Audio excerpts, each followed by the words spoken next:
ટોપરા પાક બનાવશું।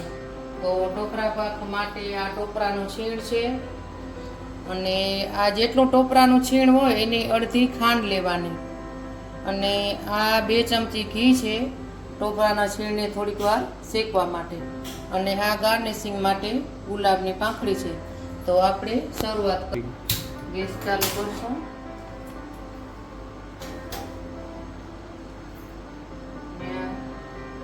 ઘી લીધું છે 2-3 ચમચી અને એમાં આપણે આ ટોપરાનું છીણ રાખી દઈશું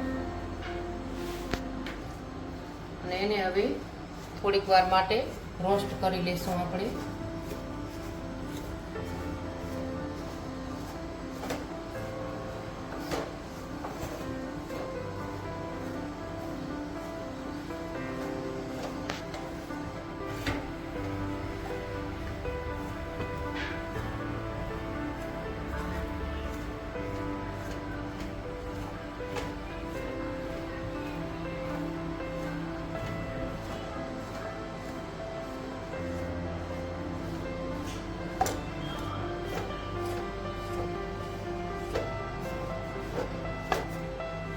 હાલો તો આપણે આ થોડુંક શેકાઈ ગયું છે, વધારે નથી શેકવાનું, થોડુંક જ શેકવાનું છે। તો આપણે એને પાછું આ બાઉલમાં કાઢી લેશું।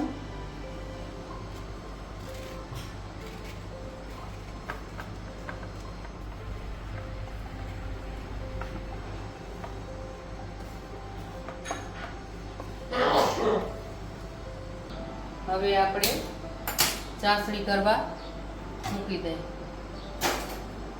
તો આ ખાંડ લીધી છે।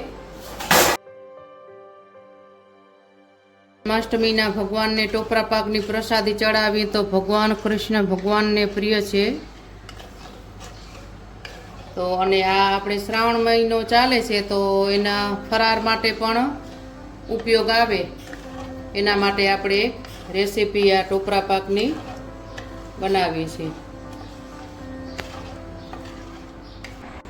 આ કેસર છે ને એને આપણે થોડીક આમાં ચાસણીમાં રાખી દેશું એટલે કલર એ સરસ આવી જાય અને કેસરનો ફ્લેવર પણ મસ્ત આવી જાય ચાસણીનો। અને વચ્ચે વચ્ચે આપણે ચેક કરતા રહેશું।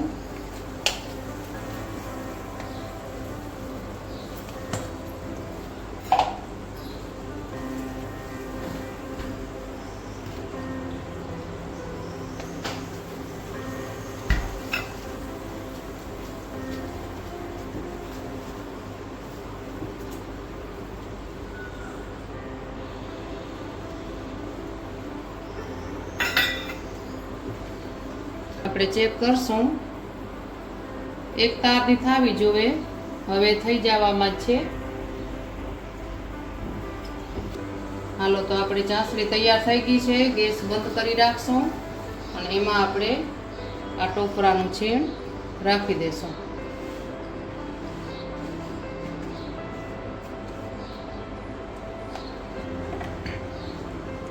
હવે એને સારી રીતે હલાવી લેશું।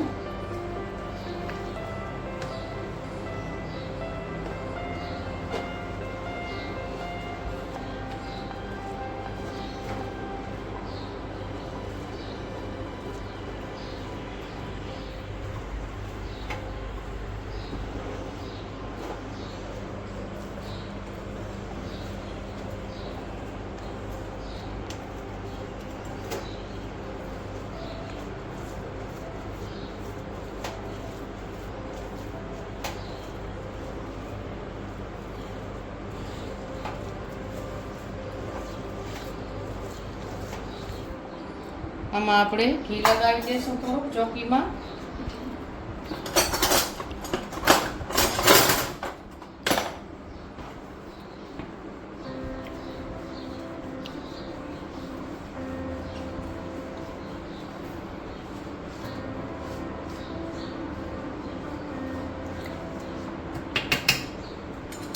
અને હવે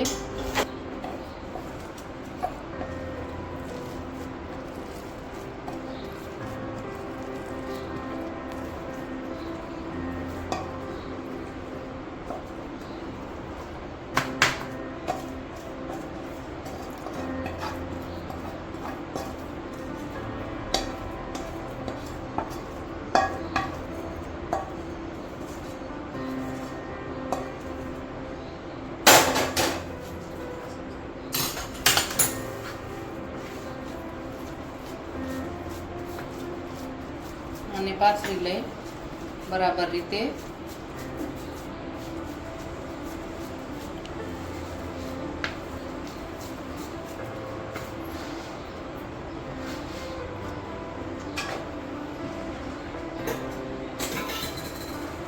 એક વાટકીમાં થોડું ઘી લગાવી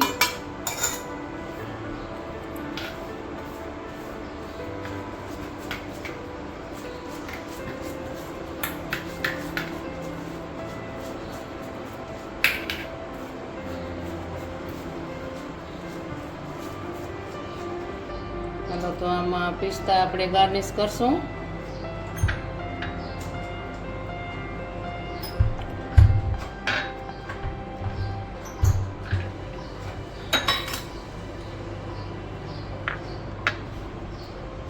અને આપણે ગુલાબની પાંખડી છે અને એને થોડુંક આપણે દબાવી દેશું કે જેથી કરીને અંદર ટોપરા પાકમાં બેસી જાય.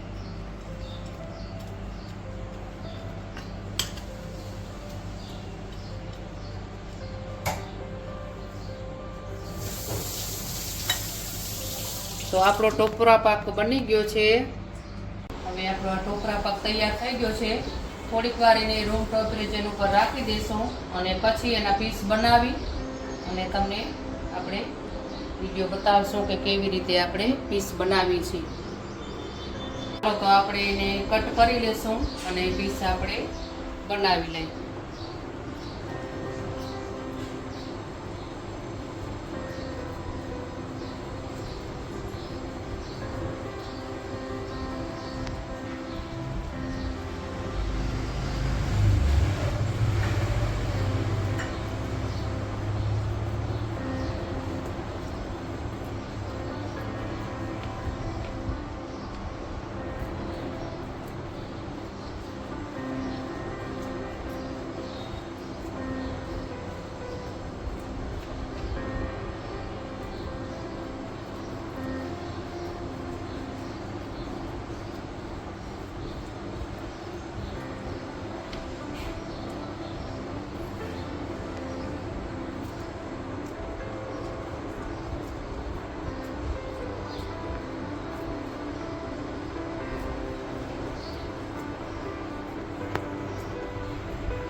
ને બહારની મીઠાઈ લેવા કરતાં આપણે ઘરે બનાવીએ તો આપણે ઘરની વસ્તુ તો બધી શુદ્ધ હોય અને આપણે પ્રસાદ ભોગ ધરાવવામાં પણ સારું રહે અને ખાવામાં બાળકોની હેલ્થ માટે પણ સારું. હવે એને આપણે ગાર્નિશિંગ કરી લેશું.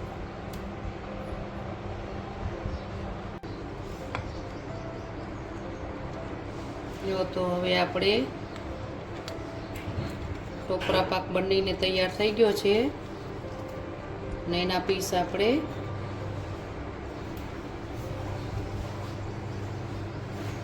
લઈ લીધા છે.